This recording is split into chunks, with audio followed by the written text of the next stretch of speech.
is really the ultimate experience. It's a culmination of so much hard work. It's that attention to detail which really makes such a big difference. The drama, the tactics, the excitement, the strategy, we really have got to the heart of the sport.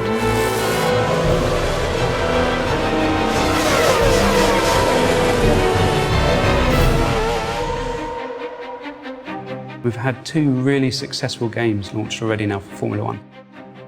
When you're evaluating what to do in the next instalment, you really want to improve on everything that's there. The aim for the 2012 game is to make more of a complete F1 experience.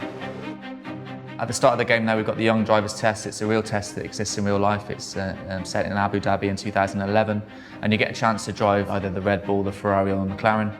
It really gives those up-and-coming drivers track time to really kind of showcase their talents, and it's wonderful that we're able to copy the elements that happen on those real young driver test sessions in the Formula 1 2012 game. I remember my first test was with Red Bull Racing at the end of 2007. And even 3 years later, the people who ran me at the test still remember the job that you did, so the first impression really is important. People still talk about the first time Lewis tested at Silverstone for McLaren, and so it is a hugely important day for a racing driver.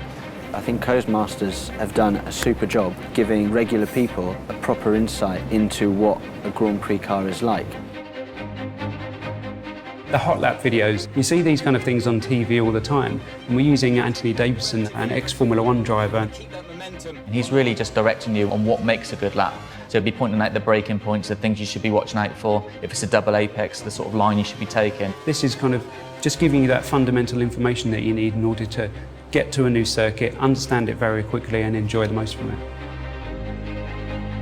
Formula 1 games are very fast, they always have been in the past, but what we've tried to do is enable the player to drive consistently. And we've put a lot of time into working on the pad to help the player control the car at speed.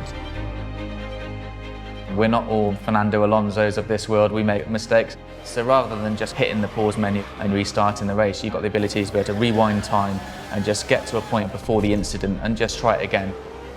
Certainly for the novices, in terms of learning racing lines and avoiding incidents, they're a really useful tool.